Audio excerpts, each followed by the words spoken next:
अस्सलामुअलैकुम। बोल न्यूज़ के साथ मैं हूं अफशीन कुरैशी। हेडलाइंस आपने जानी है। बुलेटिन का आगाज़ करेंगे मौसम की खबर से। आज भी मुख्तलिफ शहर धुंध की लपेट में ही हद निगाह इंतहाई कम हो गई। मोटरवे M1 रशकई ता पिशावर टोल प्लाजा, M2 नीला ता चक्री और M3 पीर महल से दरखाना तक बंद कर दिया गया। मोटरवे M4 भी शेरशाह से शाम कोट तक हर किस्म की ट्रैफिक के लिए बंद है। तर्जुमान ने मुसाफिरों को धुंध के औकात में गैर ज़रूरी सफ़र से गुरेज की हिदायत कर दी है। आज मुख्तलिफ शहर धुंध की लपेट में रहे, हद निगाह इंतहाई कम हो गई। मोटरवे M1 रशकई ता पिशावर टोल प्लाजा, M2 नीला ता चक्री और M3 पीर महल से दरखाना तक बंद कर दिया गया। मोटरवे M4 भी शेरशाह से शाम कोट तक हर किस्म की ट्रैफिक के लिए बंद है। तर्जुमान ने मुसाफिरों को धुंध के औकात में गैर ज़रूरी सफ़र से गुरेज की हिदायत कर दी। फ़िज़ाई आलूदगी के एतबार से कराची पहले नंबर पर आ गया। फ़िज़ा में आलूदा ज़रात की मिक़दार 247 पार्टिकुलेट मीटर है।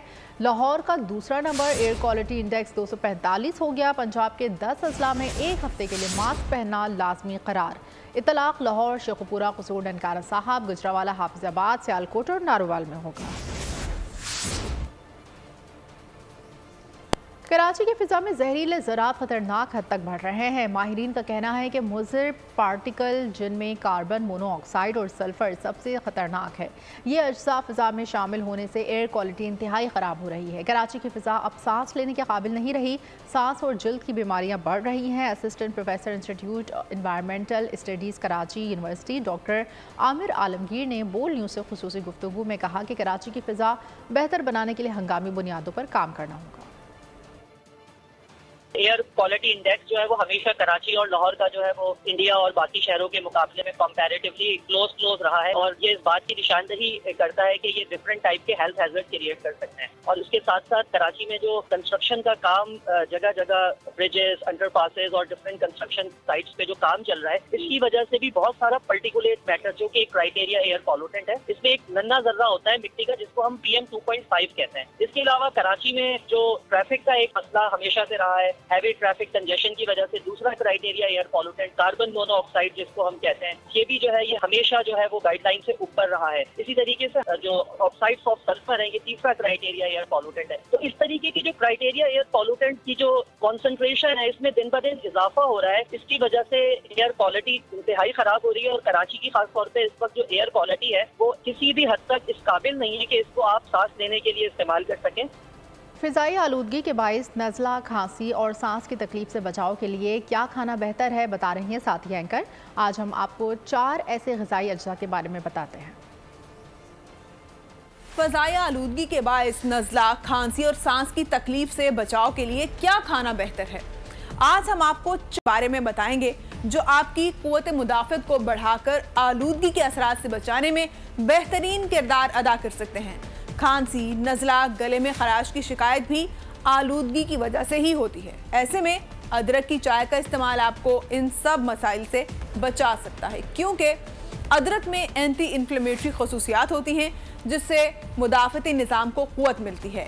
एक चुटकी काली मिर्च आपके मुदाफ़ती निज़ाम को कई गुना ज़्यादा मजबूत बनाती है। रात के वक्त एक गिलास दूध में थोड़ी सी हल्दी और काली मिर्च का इस्तेमाल करें जो आपको सर्दी से बचाने के साथ साथ दीगर एलर्जी से भी बचाती है। खांसी से निजात के लिए 1 चम्मच शहद में 1 चुटकी काली मिर्चों का इस्तेमाल भी मुफीद है। देसी घी सेहतमंद शॉर्ट चेन फैटी एसिड्स का जरिया है। ये मुदाफ़ती निज़ाम को मजबूत बनाने में मुआविन है।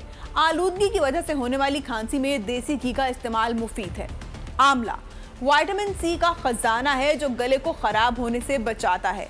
उसे चटनी या मुरब्बे की सूरत में इस्तेमाल कर सकते हैं। पीर महल में बदले हुए मौसम की बात करते हैं। शहर और गिरदनवा के इलाके शदीद धुंध की लपेट में हैं और हद निगाह इंतहाई कम हो गई। मौसम का अहवाल बता रहे हैं बोल न्यूज़ के नुमाइंदे मकसूद अहमद शाह। जी मकसूद, बताइएगा। हाँ जी बिल्कुल, पीर महल और गिरदो नवा में धुंध का राज है, धुंध छाई हुई है। मैं आपको बताता चलूँ कि पीर महल शहरी जो इलाके हैं उनमें तो इस कदर धुंध की शिदत नहीं है, लेकिन जो मज़ाफ़ाती इलाके हैं उसके अंदर जो है वो शदीद धुंध है। मैं आपको बताता चलूँ जो मज़ाफ़ाती इलाके हैं उनमें संदीलियाँ वाली है, आरोती है, वागी अड्डा है, खीका बंगला है और अनायत शाह के एरिया जो हैं वो शदीद धुंध की लपेट में हैं। तो इसी हवाले से जब हमारी ट्रैफिक हकाम से बात हुई तो उन्होंने भी ड्राइवर हजरात को मुतनब्बे किया है। उनका कहना है कि ड्राइवर हजरात गैर ज़रूरी सफ़र जो है उसे इज्तनाब करें।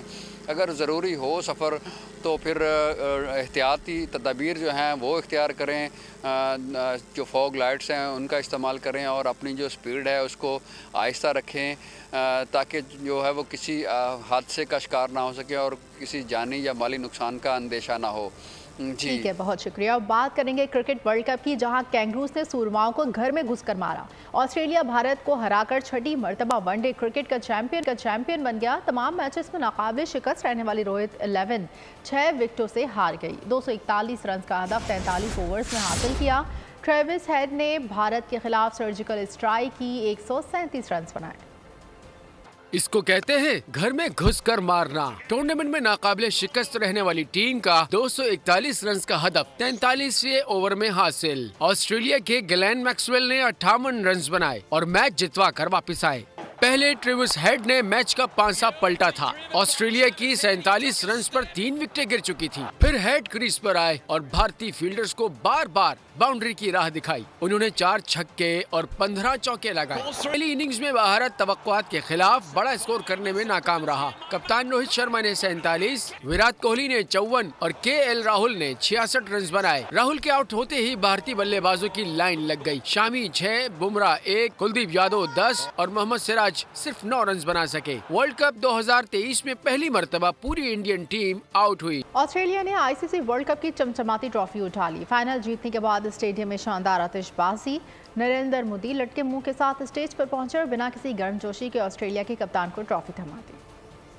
ऑस्ट्रेलिया क्रिकेट की दुनिया का नया हुक्मरान बन गया। भारतीय खिलाड़ियों ने मायूस शक्लों के साथ स्टेज पर मेडल्स वसूल किए। स्टेज पर मेडल्स वसूल करते हुए ऑस्ट्रेलियन खिलाड़ियों के चेहरे खुशी से जगमगाते रहे।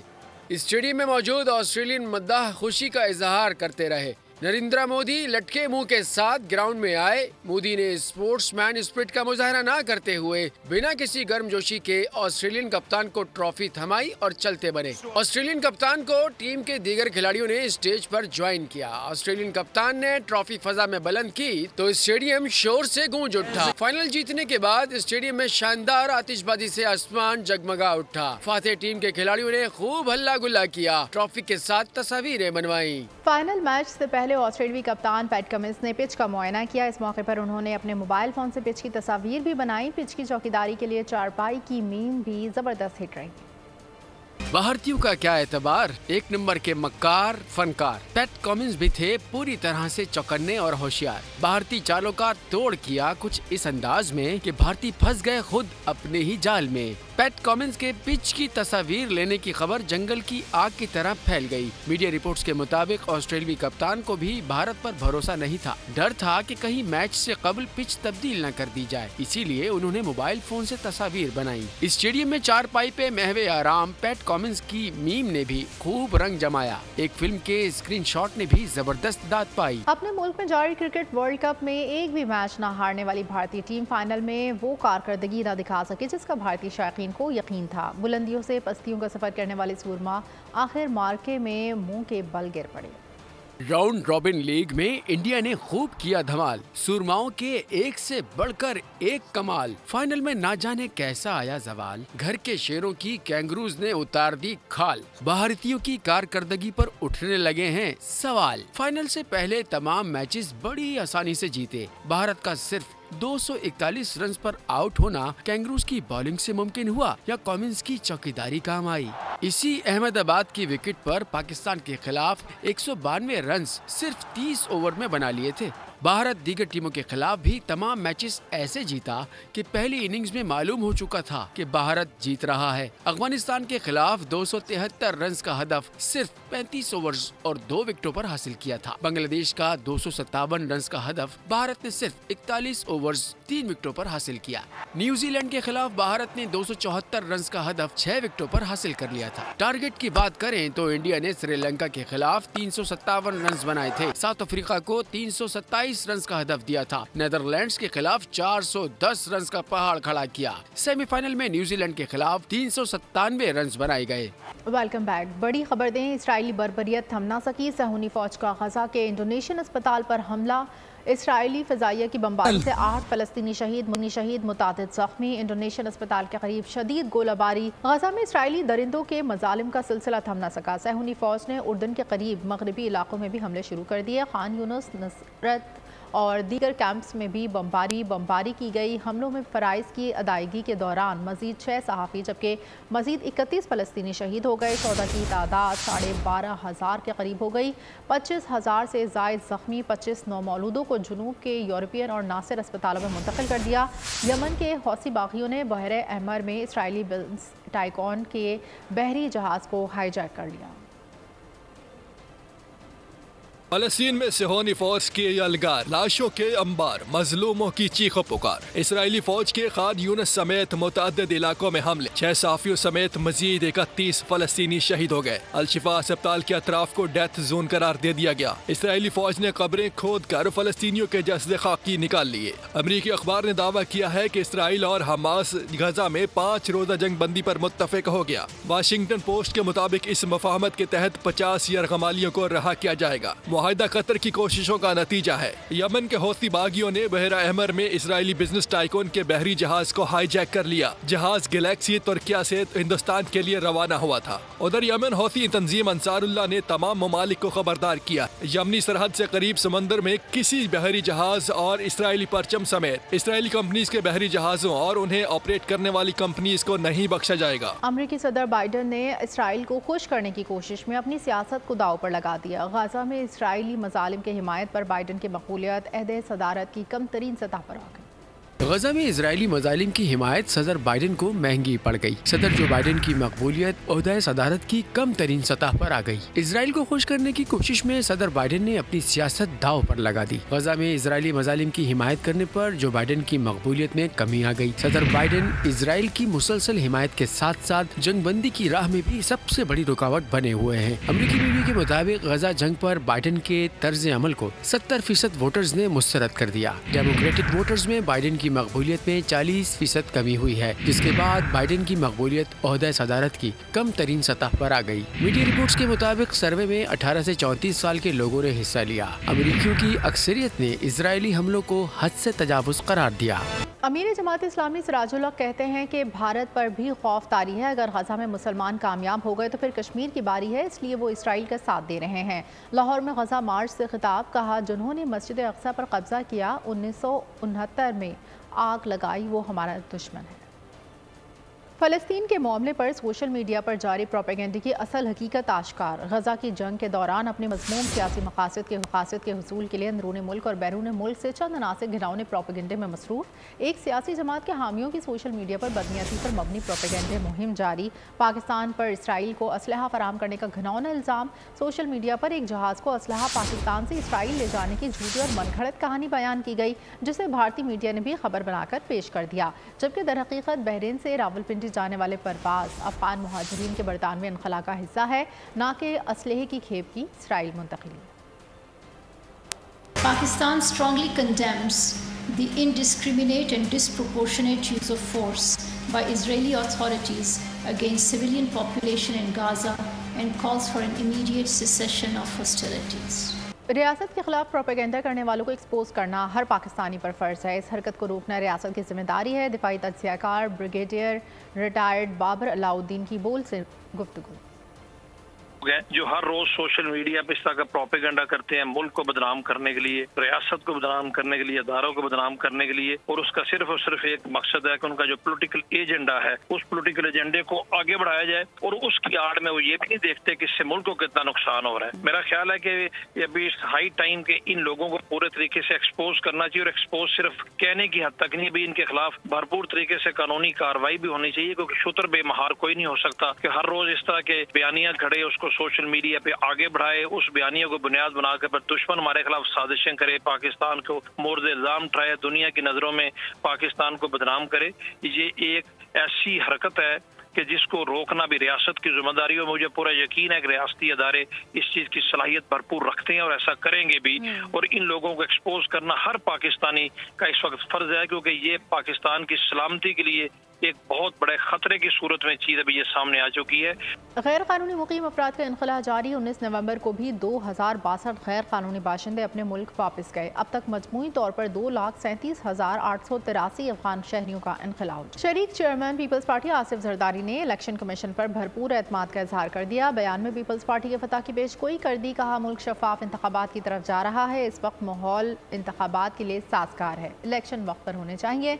पीपल्स पार्टी वाहिद जमात है जो हर तरह के माहौल में इलेक्शन लड़ने की सलाहियत रखती है। मुफाहमत के शहंशाह आसिफ जरदारी के इलेक्शन कमीशन पर एतमाद के बयान को मुल्क के सियासी और कानूनी हलकों ने मुल्की मफाद में करार दे दिया और मुफाहमत और इफ़हाम व तफ़हीम की सियासत को फ़रोग़ देने का मुतालबा किया।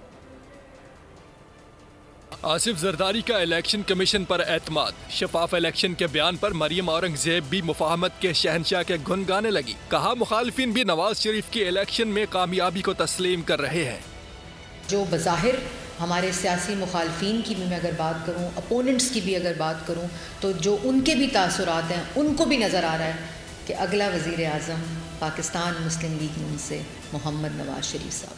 इस्तेहकाम पाकिस्तान पार्टी के रहनुमा फयाजुल हसन चौहान जरदारी के बयान पर हैरान रह गए। कहा, बेटा लेवल प्लेइंग फील्ड की बातें कर रहे बाप इलेक्शन कमीशन के सदके वारी जा रहा है। बाप जो है वो एतमाद का इजहार कर रहा है मौजूदा पूरे सेटअप पे, प्रोसेस पे, इलेक्शन कमीशन पे, और बेटा जो है ना वो क्रिटिसिज्म कर रहा है कि जनाब लेवल प्लेइंग फील्ड नहीं मिल रही।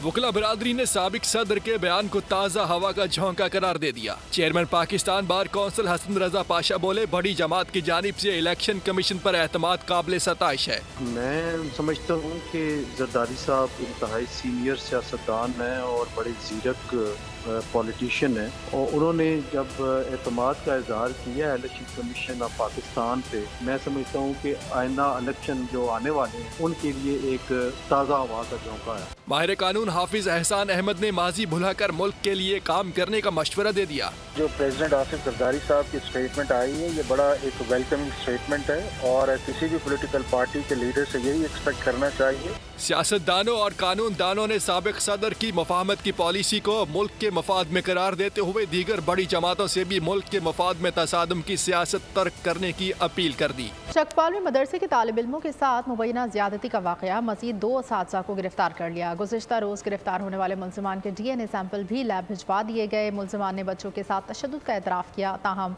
ज्यादती से इनकार कर दिया। पुलिस ने मदरसे को सील कर दिया, तमाम बच्चों को घर रवाना कर दिया।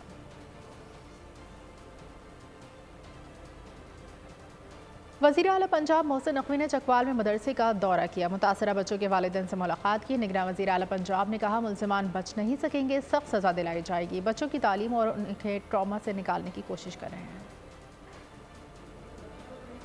लोग अरेस्टेड हैं, उसके बाद हम कोर्ट में उनको चलान करेंगे और सारा कुछ करेंगे। प्लस जो इनके लिए हम कर सकते हैं, जो बच्चों के लिए कर सकते हैं, ये 1-2 बच्चे नहीं हैं, ये बच्चे बहुत ज़्यादा हैं, तो डेफिनेटली उनको हमें प्रोटेक्ट भी करना है और उनको हमें सबसे ज़्यादा इम्पॉर्टेंट है कि उनकी ज़िंदगी को वापस रिस्टोर करना है। वो एक ट्रॉमे में भी हैं। जो रुके तो कोहे गिरां थे हम चले तो जहाँ से गुजर गए। इनकलाब, तरक्की और जज्बात के शायर फैज़ अहमद फैज़ को गुजरे 39 बरस बीत गए। हमेशा जिद्दत पसंदी और जमहूरियत की बात करने वाले फैज़ अहमद फैज़ की तरक्की पसंद सोच आज भी जिंदा है। और इसी के साथ बोल न्यूज़ से फिलहाल इतना ही। मज़ीद खबरों और अपडेट्स के लिए देखते रहिए बोल न्यूज़। सब्सक्राइब करें और बेल दबाएं ताकि कोई खबर रह न जाए।